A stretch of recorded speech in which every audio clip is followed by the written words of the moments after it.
নমস্কার বন্ধুরা, আপনাদের সকলকে আমার চ্যানেলে স্বাগত জানাচ্ছি। বন্ধুরা, আজকে আমি আপনাদেরকে এমন একটা মাটি তৈরি করে দেখাবো সবজি গাছ কি ফুল গাছেদের জন্য, যেখানে আমি কিন্তু এক ফোঁটাও মাটি ব্যবহার করব না। সম্পূর্ণ বিনা পয়সায় বিনা খরচায় ঘরোয়া উপাদান দিয়েই কিন্তু আমি এই মাটিটা তৈরি করব। তো বন্ধুরা, স্কিপ কিন্তু একদম করবেন না আমার এই ভিডিওটা। বন্ধুরা, দেখতে পাচ্ছেন আমার হাতে কয়েকটা বরবটি আর কয়েকটা বিনসের বীজ আছে। আমি সবগুলোই লাগিয়ে দেওয়ার পরেও কিছু পড়েছিল, তো আমি ভাবলাম দুটো টবও ফাঁকা রয়েছে, তো আজকে ওইভাবে একটা মাটি তৈরি করি, আপনাদেরকে দেখাই আর এই বীজগুলো তাতে বসিয়ে দিই। তো সেই জন্য আমি টবগুলো ফার্স্টে কী করলাম, একটু সাইডে উঠিয়ে রেখে দিলাম, কারণ ব্যালকনি আমার খুবই ছোট, জায়গা কম। আর এই যে আমি বালতিটার মধ্যে আপনাদেরকে দেখিয়েছিলাম, এখানে আমি কিচেন কম্পোস্ট তৈরি করেছি। আর এই কিচেন কম্পোস্টটা দিয়ে আমি এর আগেও মাটি তৈরি করেছি। কিছুদিন আগে আমি সবজি গাছের গোড়াতেও আমি এই কিচেন কম্পোস্টটা দিয়েছিলাম। আর অল্পখানি কিচেন কম্পোস্ট এখানে রয়েছে বালতিটার নিচে, তাহলেই বালতিটা এখন একদম ফাঁকা হয়ে যাবে। সেই কিচেন কম্পোস্টটা দিয়েই কিন্তু আজকে আমি এই মাটিটা তৈরি করব। সাথে আরও কিছু জিনিস দেব, যেখানে আপনারা দেখলে অবাক হয়ে যাবেন যে এইগুলো দিয়েও কি সুন্দরভাবে মাটি তৈরি করা যায়। তো দেখুন, পুরো কিচেন কম্পোস্টটাই দেখুন আমি ইউজ করে দিলাম, বালতি একদম ফাঁকা।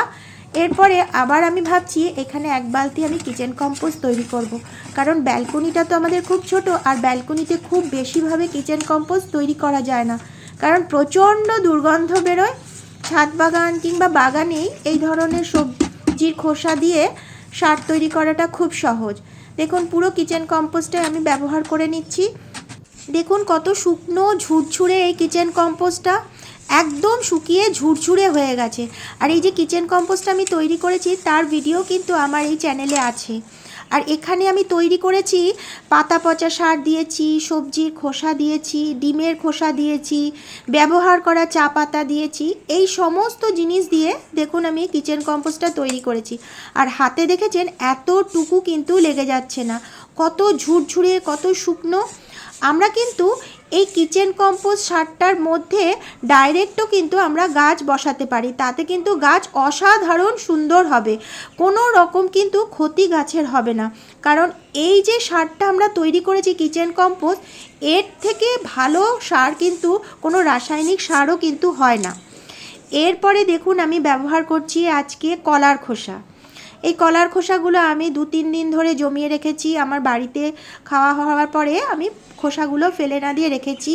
আর এখন তো শীতকাল, প্রচুর কমলা লেবু পাওয়া যাচ্ছে বাজার থেকে, আনা হচ্ছে আর খাওয়া হচ্ছে। আর এই হচ্ছে ফুল, শুকিয়ে যাওয়া ফুল। আর এটা হচ্ছে ডিমের খোসাগুলো। আর এখানে রয়েছে পেঁয়াজের খোসা, আলুর খোসা, আর রয়েছে রসুনের খোসা। এগুলো সবই আমি রান্নাঘরে ব্যবহার করে, দেখতেই পাচ্ছেন স্টিলের প্লেটে প্লেটে অল্প অল্প করে জমিয়ে জমিয়ে রেখেছি দুটো টবে আজকে ব্যবহার করব বলে। দেখুন কলার খোসাগুলো অনেক, এগুলোকে একটু যদি আমি এখন একটু ছোট ছোট করে টুকরো করে নিই না, তাহলে খুব তাড়াতাড়ি মাটির সাথে মিশে যাবে। আর কলার খোসা আর পেঁয়াজের খোসার মধ্যে রয়েছে প্রচুর পরিমাণে পটাশিয়াম। আর রয়েছে অল্প একটু চা পাতা নিয়েছি আজকে, বেশি চা পাতা নেই, অল্প।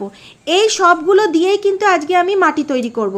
তাহলে বন্ধুরা দেখতেই পাচ্ছেন এখানে কিন্তু এতটুকু মাটি কিন্তু আমি ব্যবহার করছি না, শুধু কিচেন কম্পোস্ট, সেখানেও রয়েছে সবজির খোসা, আর দিচ্ছি এক্সট্রা আরও সবজির খোসা। এই সবজির খোসাগুলো একটু আমি ছোট ছোট টুকরো করে নিচ্ছি, কারণ কলার খোসা আর এই যে কমলা লেবুর খোসাগুলো যদি একটু ছোট টুকরো করে নিই না, তাহলে খুব ভালোভাবে তাড়াতাড়ি মাটির সাথে মিশে যাবে, খুব সুন্দর একটা ভালো সার তৈরি হবে। আর কলার খোসাতে রয়েছে প্রচুর পরিমাণে পটাশিয়াম, নাইট্রোজেন, সমস্ত গুণাগুণই কিন্তু বন্ধুরা সমস্ত সবজির মধ্যে অল্প কি বেশি থাকে। কোনো সবজির খোসাতে হয়তো কোনো জিনিস একটু বেশি, কোনোটাতে কম।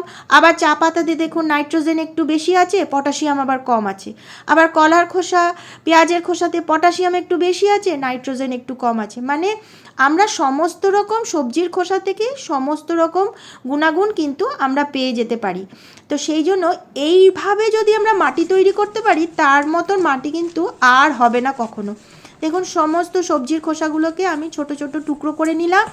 এইবার আমি কি করছি দেখুন, একটু একটু রয়েছে সেগুলোকে আমি একটু ভালোভাবে টুকরো করে নিয়েছি, ছোট্ট করে নিয়েছি যতটা সম্ভব। এরপরে আমি দিয়ে দিলাম এই শুকনো ফুলগুলো। আমরা যে ঠাকুরের পুজোর জন্য ফুলটা ব্যবহার করি সেটা না ফেলে দিয়ে সেটা দিয়েও কিন্তু দারুণ একটা সার তৈরি হয়, যেটা আমি গতকালই দিয়েছি মনে হয়, দেখতে পারেন। খুব ভালো কিন্তু ফুল দিয়ে একটা ভালো সার তৈরি হয়। এরপরে আমি দেখুন ডিমের খোলাগুলোকে একটু সুন্দরভাবে ভেঙে দিলাম, তাহলে কি হবে, খুব তাড়াতাড়ি মাটির সাথে মিশে যাবে। এরপরে আমি আলুর খোসা, পেঁয়াজের খোসা, রসুনের খোসা সব দিয়ে দিলাম। এরপরে আর রয়েছে কি অল্প একটু চা পাতা, ওই চা পাতাটাকেও আমি অল্প একটু দিয়ে দিচ্ছি। বন্ধুরা, আমি কিন্তু চা পাতা দিয়ে খুব ভালো একটা সার তৈরি করি, সেটাও কিন্তু আমি আপনাদেরকে দেখিয়েছি। এরপরে আমি ভালোভাবে এটাকে মিশিয়ে নিচ্ছি, দেখুন সুন্দরভাবে করে নিচ্ছি। তাহলে দেখতেই পাচ্ছেন আজকে কিন্তু আমি এতটুকু মাটি ব্যবহার করছি না। মাটি না ব্যবহার করেও আমরা কিন্তু গাছের জন্য মাটি তৈরি করতে পারি। আর এইখানে যদি কোনো গাছ হয়ে থাকে তাহলে বুঝতেই পারছেন সমস্ত রকম গুণাগুণ কিন্তু আমরা এই মাটি থেকেই পেয়ে যাব। আর এইভাবে মাটি তৈরি করলে গাছেদের কিন্তু কোনো রকম ক্ষতি হবে না, গাছ কিন্তু খুব সুস্থভাবে বেড়ে উঠবে। তো ভালোভাবে আমি মিশিয়ে নিয়েছি। এবার এই টবগুলোর নিচে যে হোলটা রয়েছে, হোলটার মধ্যে যাতে শুধু জলটা চলে যায় সেই জন্য আমি দুটো মাটির টুকরো রয়েছে, মানে ইট ভাঙা টুকরো রয়েছে, সেই ইট ভাঙা টুকরোগুলো ওপরে দিয়ে দিলাম। আপনারা চাইলে এখানে মানে শুকনো কার্ডবোর্ডও দিতে পারেন, এইসব যে কোনো জিনিসই দিতে পারেন যাতে শুধু কাদা জলটা না গিয়ে প্লেন জলটা চলে যায়। এরপরে আমি প্রথমে ওই কিচেন কম্পোস্টটা দিয়ে দিচ্ছি অল্প, দুটো টবের মধ্যে এক মুঠ করে অল্প করে একটু কিচেন কম্পোস্টটা দিয়ে দিলাম। এরপরে আমি সবজির খোসাটা দিয়ে দিলাম। এইভাবে বেশি করে সবজির খোসা দিলাম, তারপরে আবার কিচেন কম্পোস্টটা অল্প করে দিয়ে দিলাম, আবার সবজির খোসাগুলো দিয়ে দিলাম, তারপরে আবার কিচেন কম্পোস্টটাকে ওপর থেকে দিয়ে দিলাম। দেখুন কত সুন্দর মাটি তৈরি হচ্ছে।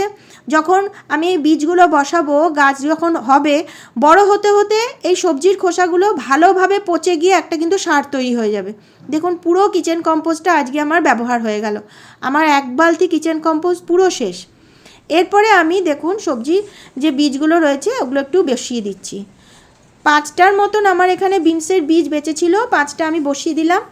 দেখা যাক, সুন্দর গাছ, যতটুকু সবজি পাওয়া যায় বন্ধুরা ব্যালকনি থেকে ততটাই মজা।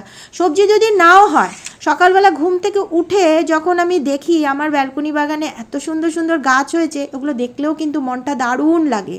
আর আমি তো সারাক্ষণ বসে থাকি, কখন আমি ব্যালকনি বাগানে এসে একটু গাছেদের সঙ্গে কথা বলবো, গাছেদের পরিচর্যা করব, একটু জল দেবো, এইসব করব, এটাই আমি ভাবতে থাকি। দেখুন মোটামুটি একটু গর্ত করে দিয়েছি। এরপরে আমি ওপরে যে পাশের যে মাটিটা রয়েছে এটা ওপর থেকে আমি একটু দিয়ে দেবো, বেশি ডিপ করে দেবো না, তাহলে কি গাছটা উঠতে অসুবিধা হবে। আবার বেশি উপর থেকেও দেবো না, ওপরে চারপাশের মাটিটাকে একটু ওপর থেকে দিয়ে ঢেকে দিলাম বীজগুলোকে। এরপর একদিন ছাড়া ছাড়া একটু জল দেবো। তাহলে দেখতেই পাচ্ছেন বন্ধুরা, এখানে কিন্তু আমি আজকে এতটুকু মাটি ব্যবহার করিনি, সম্পূর্ণ ঘরের জিনিসপত্র দিয়েই কিন্তু আমি টবের মাটি তৈরি করে ফেললাম। আপনাদের যদি আমার এই ভিডিওটা ভালো লাগে তাহলে বন্ধুরা অবশ্যই একটা লাইক, সাবস্ক্রাইব ও শেয়ার করে দেবেন এবং কমেন্ট বক্সে অবশ্যই লিখবেন কেমন লাগলো। এরপরে আমি অল্প একটু জল দিয়ে দিলাম, বেশি জল দেব না। আবার একদিন ছাড়া ছাড়া অল্প অল্প করে জল দেবো, মাটিটা দেখে আমাকে জলটা দিতে হবে যাতে বীজটা না পচে যায়। তাছাড়া বন্ধুরা আমার ব্যালকনি বাগানের বরবটি গাছে কিন্তু মোটামুটি কয়েকটা বরবটি হয়েছে, আর বিনস গাছে এখনও বিনস হয়নি, কিন্তু বিনসের ফুল চলে এসছে। তো বন্ধুরা আজকের ভিডিওটা আমি এখানেই শেষ করছি, আগামী ভিডিওতে আবার আপনাদের সাথে দেখা হবে। অনেক অনেক ধন্যবাদ।